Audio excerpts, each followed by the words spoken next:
Even though Keith, Gary, and Jon are catching monster perch, the signs are still as light on the bite indicators as with any regular panfish. We're hooked up live. This is a giant. This is a big fish. As are the methods for enticing them to bite. Targeting wiggler beds and depths between 20 and 25 feet is not a fast and furious pattern. Yeah, we're in them today. But the odds of catching a trophy-sized perch are proving to be well above average. That's a nice Lake Gogebic perch. Yeah, look at the girth on this perch. It's just giant. The bite's picking up here this afternoon, getting a few more. It's got a nice girth on it. Kind of average perch here in this lake. Pretty decent ones in here. Guess we'll get back to fishing. Keeping this array of rods, jigs, and spoons spread evenly in the water column is important for increasing your odds. But going big on this jigging and dead stick rod combo presentation, look at the pretty orange fins on that one. Is church all the way down to the bait on the hooks. You just pummel that spoon. We're going to talk a little bit about the equipment for this perch fishing. One of the perch presentations is using a small spoon. I'm using 2-pound test fluorocarbon, trilene 100% fluorocarbon line here also, and then an ultralight rod from Dave Gentz. It's a typical panfish setup. Maybe even a little bit on the light side for these big perch. The one thing that we want to show you is how to hook up the baits. The one thing that you want to do here is load up all 3 trebles. So I'm going to grab one of the little wigglers right here. I've been using a smaller one at first, and then on one of the trebles right between the legs I hook the wiggler.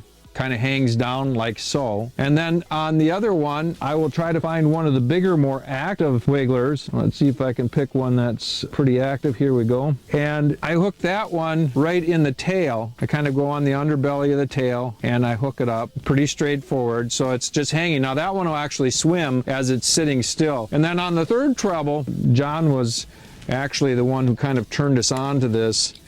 And you really load it up because these perch are pretty good sized, and you know, a lot of perch lakes you won't use this much stuff, but I'll grab a waxy, and then on the third treble I just put a waxy. So when it's all said and done, you've got a lot of stuff hanging off that little spoon. Now the one thing that you want to do for these Gogebic perch is you don't want to move a spoon too much. You know, I'm using real gentle movements. If the fish comes in, I might raise it, but I actually very, very gently will hold it. And normally then that spring bobber will go bonk and you've got them. So it's a pretty cool way to fish, and it works very effectively.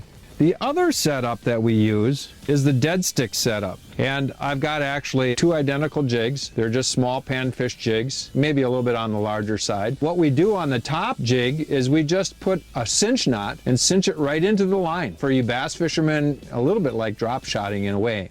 And then on the bottom, we just basically hang the second jig, and we load them both up. I actually use 2 wigglers per each jig. I'll hook one underneath the front by the legs, just like I showed you before, and then I hook the other one to swim. And this rod sits and is almost motionless. If a fish comes in, I might tap the rod a little bit. It's usually sitting in the rod holder, and you totally watch the spring bobber. If the spring bobber moves at all, then you're going to end up setting the hook. 1, 2. Should be on that one right there. Just the littlest bob. Came right past the first line to the second line. Oh boy, is he fighting good. Right down to the hole again. Haven't even reeled yet. Oh, it could be a walleye, I guess. Whatever it is, it's pretty decent sized. Came in like a perch though, kind of just cruised right in. Went right past number 1, which had been that rod, over here to number 2, and boop. Gotta kind of keep it centered in the hole. There's the first jig. Oh yeah, nice fish. That's a good fish. Big old Lake Gogebic perch there. It's almost like a video game down there. You gotta watch all your lines down there. Try and figure out which rod it's after, and then just watch the spring bobber. That's fun. All right, buddy, we're gonna let you go right back down here.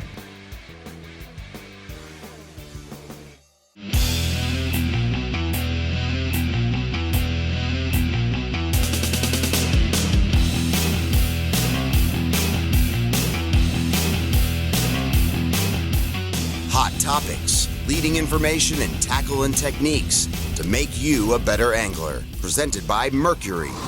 So one word for this new Mercury 115 4-stroke. wow. You know, over my career, I've got to run a lot of different boats, a lot of different engines. A lot of them have been set up for big time performance. My tournament boats run 300 horse engines on them. But I've also run a lot of these smaller boats. This is a little 17-foot aluminum boat, and I've never had an engine perform as well as this 115 on this particular model boat. So what do I look for when I'm out running these boats and trying them out and testing them?